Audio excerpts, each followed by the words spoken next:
शादी की सुहाग सेज पर बैठी एक स्त्री का पति जब भोजन का थाल लेकर अंदर आया तो पूरा कमरा उस स्वादिष्ट भोजन की खुशबू से भर गया। रोमांचित उस स्त्री ने अपने पति से निवेदन किया कि माँ जी को भी यहीं बुला लेते तो हम तीनों साथ बैठकर भोजन करते। पति ने कहा, छोड़ो उन्हें, वो खाकर सो गई होंगी, आओ हम साथ में प्यार से भोजन करते हैं। उस स्त्री ने पुनः अपने पति से कहा कि नहीं, मैंने उन्हें भोजन करते हुए नहीं देखा है। तो पति ने जवाब दिया कि तुम जिद क्यों कर रही हो, शादी के कार्यों से थक गई होगी इसलिए सो गई होगी, नींद टूटेगी तो खुद भोजन कर लेगी, तुम आओ हम प्यार से खाना खाते हैं। उस स्त्री ने तुरंत डिवोर्स लेने का फैसला कर लिया और डिवोर्स यानी तलाक लेकर उसने दूसरी शादी कर ली और इधर उसके पहले पति ने भी दूसरी शादी कर ली। दोनों अलग अलग सुखी घर गृहस्थी बसाकर खुशी खुशी रहने लगे। इधर उस स्त्री के 2 बच्चे हुए जो बहुत ही सुशील और आज्ञाकारी थे। जब वह स्त्री 60 वर्ष की हुई तो वह बेटों से बोली कि मैं चारों धाम की यात्रा करना चाहती हूँ ताकि तुम्हारे सुखमय जीवन के लिए प्रार्थना कर सकूँ। बेटे तुरंत अपनी माँ को लेकर चारों धाम की यात्रा पर निकल गए।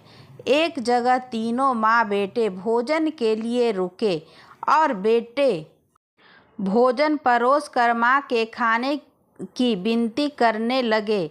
उसी समय उस स्त्री की नज़र सामने एक फटेहाल भूखे और गंदे से एक वृद्ध पुरुष पर पड़ी जो स्त्री के भोजन और बेटों की तरफ बहुत ही कातर नज़र से देख रहा था। उस स्त्री को उस पर दया आ गई और बेटों से बोली, जाओ पहले उस वृद्ध को नहलाओ और उसे वस्त्र दो, फिर हम सब मिलकर भोजन करेंगे। बेटे जब उस वृद्ध को नहलाकर कपड़े पहनाकर उसे उस स्त्री के सामने लाए तो वह स्त्री दंग रह गई। वह वृद्ध वही व्यक्ति था जिसे उसने शादी की सुहाग रात को ही डिवोर्स ले लिया था। उसने उससे पूछा कि क्या हो गया जो तुम्हारी हालत इतनी दयनीय हो गई। तो उसे वृद्ध के ने नज़रें झुकाकर कहा कि सब कुछ होते हुए भी मेरे बच्चे मुझे भोजन नहीं देते थे, मेरा अपमान करते थे, मुझे घर से बाहर निकाल दिया। उस स्त्री ने उस वृद्ध से कहा कि इस बात का अंदाज़ा तो मुझे तुम्हारे साथ सुहाग रात को ही लग गया था, जब तुमने पहले अपनी बूढ़ी माँ को भोजन करने के बजाय उस स्वादिष्ट भोजन की थाल लेकर मेरे कमरे में आ गए और मेरे बार बार कहने के बावजूद भी आपने अपनी माँ का तिरस्कार किया। उसी का फल आज आप भोग रहे हैं।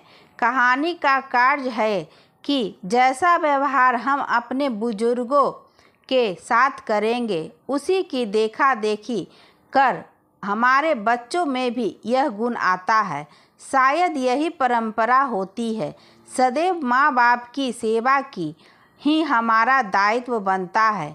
जिस घर में माँ बाप हंसते हैं वही प्रभु बसते हैं। अगर आप इस बात से सहमत हैं तो वीडियो को लाइक करें, अपनी राय कमेंट में बताना ना भूलें।